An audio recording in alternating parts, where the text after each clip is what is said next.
Welcome to English Grammar Spot. This tutorial is about the future tenses.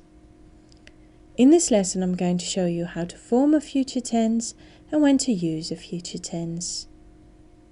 Take a look at these sentences. I will help you carry those bags. She's going to work tomorrow. She's flying to London next week. The bus leaves at 6 o'clock. The prices are about to go up.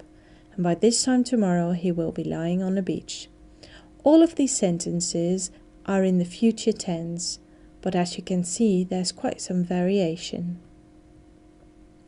The most commonly used future tenses are shall and will plus the base form of the verb, to be going to plus the base form of the verb, the present continuous, the present simple, to be about to and the base form of the verb, and the future continuous. Let's look at shall and will plus the base form of the verb. We use this form for things decided on the spot. They are not fixed agreements and they are not very likely to follow through. We need to pay extra attention to shall because we only use shall in questions with I and we. Shall I help you with that? And shall we go for a swim?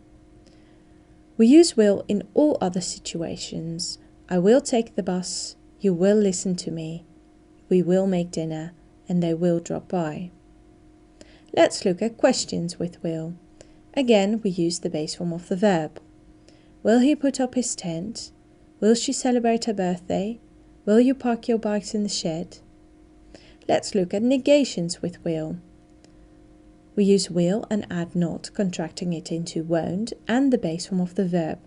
Now I've also included shall.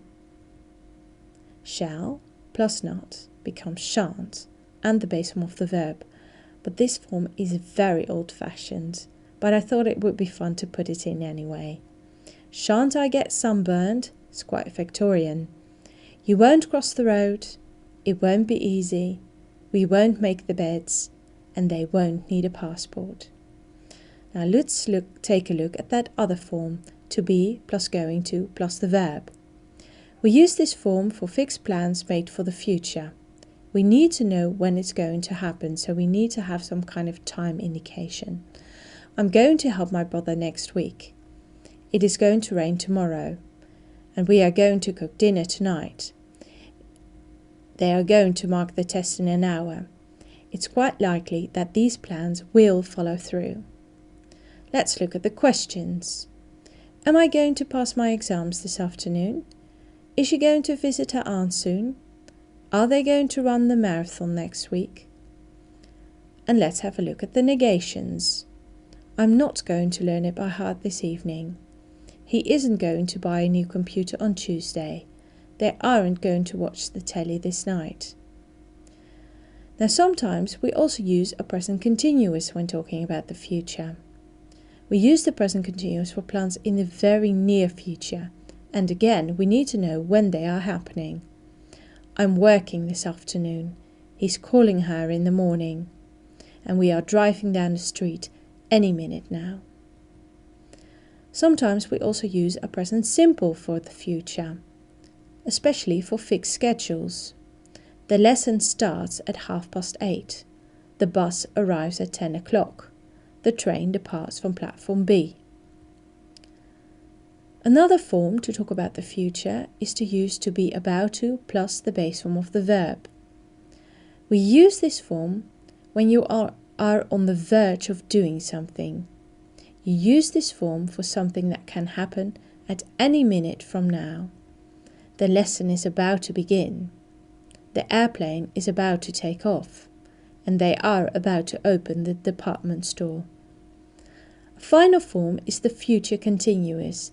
And this is quite a tricky one. We use the future continuous when you tell someone about your future plans, something that you will be doing at a specific time in the future. We use shall and will.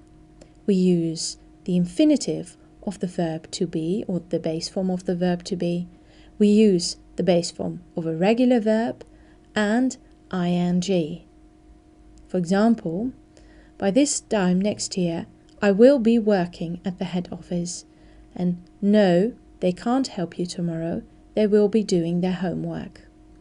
I thank you for your attention. For regular updates, please subscribe to youtube.com/EnglishGrammarSpot or go to www.englishgrammarspot.com.